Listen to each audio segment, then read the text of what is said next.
Xin chào các bạn, Quỳnh Hương lại trở lại với các bạn trong một ca bệnh được chữa lành. Là phụ nữ, hạnh phúc thiêng liêng nhất có lẽ là giây phút chúng ta trở thành mẹ của một sinh linh, là lúc chúng ta cảm thấy có thể cho đi tất cả, hy sinh tất cả, miễn là con mình có được một cuộc đời tươi đẹp. Chị Vi, mẹ bác cải trong phóng sự dưới đây có lẽ cũng đã trải qua khoảnh khắc hạnh phúc đó, nhưng rồi chị lại phải trải qua cảm giác suy sụp, vụn vỡ khi biết con mình mắc phải một chứng bệnh vô cùng hiếm gặp mà y học chưa tìm được phương thức chữa trị.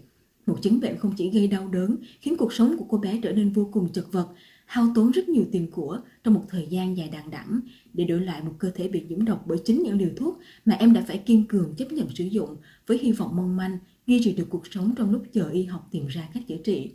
May mắn thay, sau 12 năm, điều kỳ diệu đã đến với mẹ con của bé Cải. Mời các bạn cùng theo dõi một câu chuyện là minh chứng cho sức mạnh không giới hạn của tình yêu thương qua phóng sự sau đây.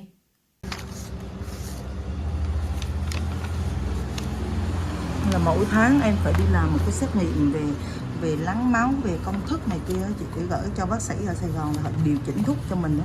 Tháng nào em cũng phải làm vậy á. Nhưng mà bữa nay thấy làm chưa? Dạ, thấy rồi anh, mấy tháng này cháu nó không có dùng thuốc nữa. Cho đến thời điểm này thì bé Cải sao là con? Dạ con thấy con đỡ nhiều, nó cũng gọi là hết 90% rồi. Trước đây thì con gọi là sống chật vật với cái bệnh đó, tại vì nó ảnh hưởng tới cái hoạt động hàng ngày của con, đó là sinh hoạt hàng ngày của con luôn. Thì nếu mà con không uống thuốc duy trì thì con sẽ không cử động được hai tay, và cứ Suốt ngày cái tay cứ run nè anh. nằm miết một chỗ. Anh đi học mà cái tay phải run nè. Cái rồi em, dạ nó bị hai bên nách luôn anh, một bên là mổ rồi, bên là chưa mổ. Cái rồi em phải đem một cái máy quạt như mình nữa này xuống dưới trường, xin để vô ngay cái vị trí chỗ cháu nó ngồi để cho nó không có bị chảy mồ hôi ra nhiều. Mà cái bữa đi học về là nguyên cái áo dài là em nói anh là máu chảy lai lá là dưới như đây nè. Mà nó lúc là nó bị nóng quá trong người ấy, là con sẽ dễ bị chảy máu cam. Cái bệnh của con là cái gì? Người ta gọi là cái gì? dạ, viêm tuyến mồ hôi muôn mủ. Ghi như dân gian mình nói là nhậu gà. Dạ. Nhưng mà hồi đó thì cháu bị là từ năm mấy? Con bị từ năm mấy? Hè lớp 7 anh. Như vậy là đến 5 năm nhỉ?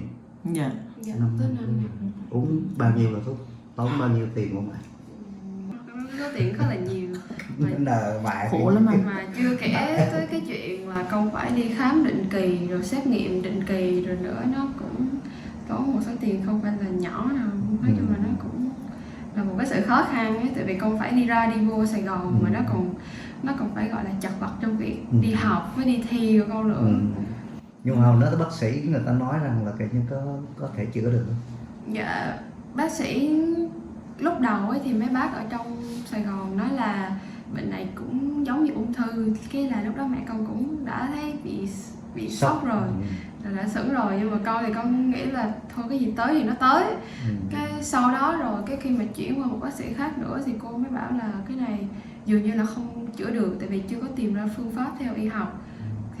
Nhưng mà nó phải tốn tiền duy trì, với lại là nếu mà muốn giảm là mình phải dùng thuốc sinh học, mà thuốc đó thì nó sẽ rất là độc theo kiểu mà tóc con nó sẽ bị khô, mắt cũng khô, cơ thể nó sẽ dễ bị thương nhiều hơn, nó sẽ dễ bị bầm tím hơn, mà cơ bản là máu con nó độc, với lại con sẽ có thể là không có khả năng sinh con hay gì đó nữa, là nó sẽ rất là kinh khủng. Thì cái lúc đó mẹ con cũng nói chung là cũng rất là bối rối trong cái việc mà quyết định cho con dùng thuốc hay không. Bác sĩ nói em là ông bán nó điện em kêu chị bây giờ em nói thẳng vấn đề, chị suy nghĩ nghe là em sẽ đổi thuốc, nhưng thuốc lần này là cháu nó uống rất là độc hại cho cơ thể. Trong 3 tháng khi cháu dừng thuốc, 3 tháng sau cháu mới được quyền cho máu người nào đó, nhưng mà trước khi cho máu cũng phải xét nghiệm là có dùng được không, chứ còn thuốc này dùng á là tới em nó sẽ sau này ảnh hưởng tới cái việc sinh con. Dạ đúng rồi. Em khóc em không ngủ được luôn anh, thì em bứt rứt đó. Cái em cứ nhìn nó là lúc đó em có cảm giác như em có lỗi đó, mình rất là dở, mình sinh con mình giống như nó đang gánh cái nghiệp của mình đó. Cái em thôi thức miết đó. Cái bữa nay em nhìn hết cái mẹ con nói nè, mà nó mạnh mẽ lắm vì nó thấy em quá suy sụp luôn. Cái mẹ con nói nè, cuộc đời con không có phải sinh con lấy chồng là xong đâu, con làm những việc lớn hơn nữa, mẹ chưa có nhà, mẹ chưa có chi tương lai, mẹ hết cái chi mẹ cũng đổ hết vô cho con hết rồi, mẹ có cái chi đâu, con phải học, con phải khỏe, con học, mẹ nghe con đi, mẹ mua thuốc cho con uống đi mẹ. Mà anh biết em làm quay qua đây này mà hắn cứ khát mà không cho hắn biết, mẹ nghe con nói rồi đó, hắn mạnh mẽ là con nói rồi mẹ đó, không suy nghĩ nữa nghe. Phải khỏe, phải học để kiếm tiền còn lo cho tương lai hai mẹ con mình nữa chứ. Cái lúc đó em mới nói y lại với cái bác sĩ, nó y cái cao, nó cái bé nó nói, bảo bác sĩ nó nói em vì ra mà em quyết đi cùng bé chị là em thích cái sự kiên cường của nó, mà em tưởng kiên cường thiệt, sau đó thì không, uống thuốc bác sĩ thấy vẫn không ổn, quay qua hỏi là em mấy tháng sau, mẹ ơi mẹ nói thiệt con biết đi, có một con bị ung thư mà mẹ giáo con không, cái con bị khùng hả? Không, con thấy con uống thuốc miết mà ra con chả hết bệnh. Cái tới một hôm bỗng dưng cái bạn đó cũng hay đi quay phim với chụp hình đó với chị con bé em cho một cái chị kia, thì xuống với chị kia chị nói thì kiểu đông y á anh, cái chị nói là do dùng thuốc tây có độc nhiều quá nên kể cả vùng vú hay vùng nách nó đều bị thâm, mà đúng thiệt là trong người con bé em rất là thâm, hắn thâm mà nhìn cái thằng của nó không có như bây giờ đâu anh. Hồi xưa nhìn nó em đau đớn là vì em là cái dạng nghiện con quá, mà cái thấy đau đớn không biết làm sao mà đau, phần hát cũng được, làm ra cũng được, miễn hát ổn hay là được. Với sau cái từ khi mà nó gặp anh là em thấy nó ngừng luôn cái thuốc kia, thì anh với ra thầy về là em thấy, em nói với chị Tuyền hôm bữa luôn, em kêu em thấy con cái em nó hưng phấn, con người nó hưng phấn, cái tinh thần của nó tốt hơn, kể cả cách nó xử lý trong những cái vấn đề học đường của nó hay là này kia bạn bè, em thấy nó cũng ổn hơn, thấy mừng.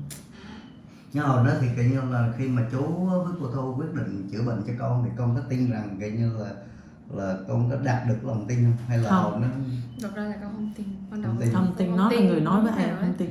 Tại vì bản thân con thì con cũng kiểu là một đứa học nhiều, cho nên là con luôn nghĩ là cái gì nó cũng phải có chứng cứ, có khoa học, có bằng chứng, có kết quả rõ ràng thì mình mới tin. Thì lúc đó con không có tin tới, con cứ nghĩ là thôi mình cũng hết cách rồi, mình cứ thử cho xong đi. Thì tâm trạng con lúc đó là con cứ như để con cô chú làm những gì mà cô chú có thể, xong cái con cũng cái khi mà mẹ hỏi là con có thấy có kết quả gì không thì con thấy có, mà con vẫn không biết nguyên lý của cái cách mà cô chú làm là cái gì nên con vẫn chưa tin được, nhưng mà con vẫn thấy có kết quả. Thì vì con cũng nghĩ là nếu mà cô chú làm được thì có thể mình cũng làm được. Cái con cũng lâu lâu con cũng ngồi thử, con ngồi thiền, con nghĩ thử về những cái vấn đề mà cô chú nói trong lúc chữa bệnh cho con, thì con cũng không thể tin được. Con cũng tìm sách con đọc về cái đó nhưng mà nó không có lý giải, chứ không có lý giải cho con được cái gì hết. Cái tới lúc mà ra gặp thầy vào gặp con thì thầy nhìn con này kia thì con lại nghĩ sao có thể nhìn ra được. Tại vì bình thường ấy con thấy người đánh giá người là một cái gì đó nó không có thực tế, cái là con thấy ủa sao nhìn ra được, mà nhìn cũng đúng, thầy nhìn rất là đúng.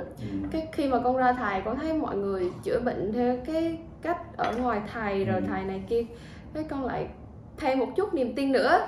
Xong cái nãy chú Hiếu nói về con về cái cơ lý vật tử đó, cơ học lượng tử đó, thì con lại có căn cứ để con tin. Thì bây giờ đó là niềm tin, thì con thấy con chắc chắn là con tin về cái việc mà chữa bệnh như đây rồi. Tại vì nó không còn chi để gọi là thắc mắc hết.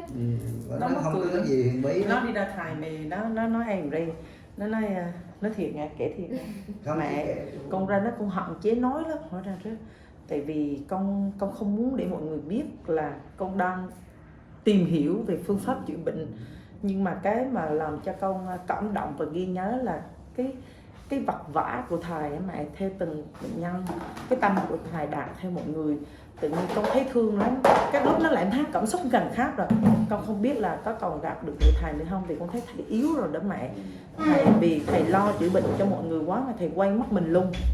Lúc đó thì con chỉ để ý cô Tuyền nói chuyện với thầy, mọi người nói chuyện với thầy để con nhận định ra cái điều con đang theo nó là cái gì, và con tự chọn cho con tự nghĩ cho con đó là mình đang tin vào cái gì.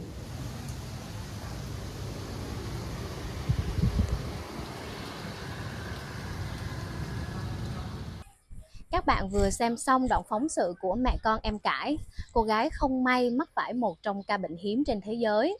Hạnh phúc như vỡ òa khi cô gái 17 tuổi của chúng ta vừa xinh đẹp và học giỏi này có thể tự tin sải bước như vốn lý do mà em đến với cuộc đời này. Chúng tôi mong muốn đem đến cho các bạn một góc nhìn mới về phương pháp trị bệnh tận gốc và những thông điệp chuyển tâm khỏi bệnh, một góc nhìn nằm ngoài những gì mà y học và khoa học thế giới đang tìm kiếm. Vậy bạn có suy nghĩ gì về trường hợp khỏi bệnh trong video vừa rồi? Mặc dù chưa phải là đại trà, nhưng những thành quả tích cực đạt được cũng mở ra cho chúng ta nhiều câu hỏi và suy nghĩ xung quanh việc này. Chúng tôi hầu mong các nhà khoa học, y học, nhân chủng học sẽ đưa ra nhận định và có những nghiên cứu về việc này để giúp cho con người tìm thấy những phương pháp phục hồi mới trong tương lai. Và bây giờ xin mời các bạn cùng tham gia chia sẻ ý kiến thông qua phần bình luận của video dưới đây.